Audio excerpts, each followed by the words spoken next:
इस समय हमारे बीच मौजूद है भाजपा विधायक विनोद कुमार जी। इनसे जानना चाहेंगे खासकर के विधानसभा क्षेत्र में 2 माह में लगभग 250 से अधिक पीलिया के मरीज है, जिनमें से 2 की मौत गई है। यह प्रश्न उन्होंने विधानसभा में भी चर्चा के दौरान किया। जिस तरीके से जो ये मामला है, सरकार दावा कर रही है, जिस तरीके से इस बजट में भी 2000 जो करोड़ का प्रावधान किया गया है ताकि लोगों को शुद्ध पानी मिल पाए, लेकिन जो स्थिति है अभी तक की बात करें तो अत्यधिक दयनीय है। विनोद जी, आपका स्वागत है। धन्यवाद जी। देखा जा रहा है जिस तरह बजट में भी वायखान है कि आने वाले समय में 2000 करोड़ शुद्ध पानी के लिए खर्च किया जाएगा, लेकिन वास्तविक स्थिति क्या है? सरकार ने बजट में बड़ी बड़ी बातें की है जी। और मैं देख रहा था कि सरकार की बजट बुक में ये कहा गया कि हिमाचल प्रदेश हिमाचल को ही नहीं अपितु पूरे उत्तर भारत को शुद्ध पीने का पानी मुहैया करवाता है। जी। मैंने आज माननीय मंत्री जी से इस बात को लेकर के बात कही। आपने तो हिमाचल की बात छोड़ी, आपने उत्तर भारत की बात कर दी। आप उत्तर भारत की चिंता ना करते हुए आप नाचन विधानसभा क्षेत्र के मेरे गोहर सब डिवीजन की भी चिंता करें। जी। क्योंकि ये पीलिया को लेकर के जब पीलिया शुरुआत में था, 2 लोगों को, 3 लोगों को, 4 लोगों को, 10 लोगों को जब पीलिया की केसेज वहां पर आए तो विभाग को चाहिए था कि उसी समय उचित कदम उठाए जाए। मैं तो निश्चित तौर पर समझता हूं ये जितना भी पीलिया मेरे क्षेत्र में फैला है, अगर मैं इसका कसूरवार, इसका दोषी किसी को मानता हूं तो विभाग के सभी साथियों को मानता हूं, जिन्होंने समय रहते जो चीजें की जानी चाहिए थी शायद वो चीजें समय पे नहीं की। क्या मुख्य कारण मानते हैं आप जो वहां पर मटमैला पानी आ रहा है? सरकार की कमी है? स्वाभाविक है कि जो मटमैला पानी या उसके अलावा जो और भी कारण वहां पर रहे होंगे, उन कारणों को देखना तो विभाग का काम था ना।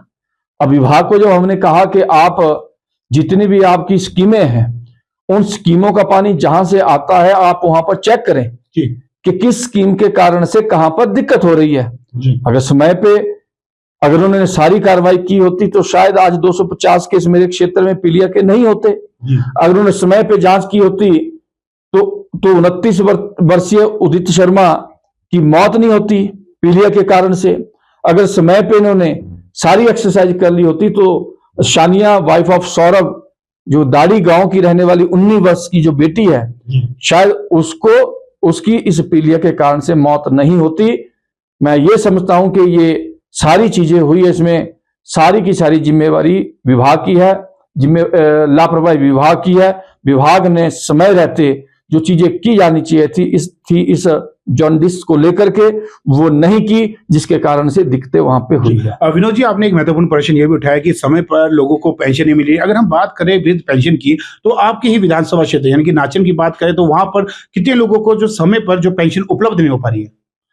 निश्चित तौर पर मेरे विधानसभा क्षेत्र के एक नहीं अनेकों ऐसे साथियों से, बुजुर्गों से हमारा मिलना हुआ जिन्होंने कहा कि बेटे पेंशन समय पे नहीं आ रही है। हालांकि बहुत सारे बुजुर्ग तो हमें फोन करके भी बात बताते हैं और बहुत सारे लोगों का ये भी था कि बहुत लंबा समय हो गया, 1 से 1.5 साल हो गए फॉर्म सबमिट करवाए हुए, लेकिन हमें पेंशन अभी तक नहीं मिली।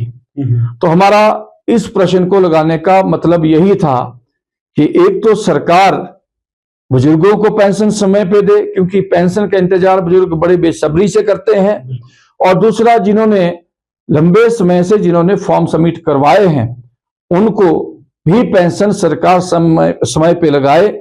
और उसके साथ साथ कुछ सीनियर सिटीजनों का ये भी मानना था कि पहले ये होता था कि पोस्ट ऑफिस के माध्यम से,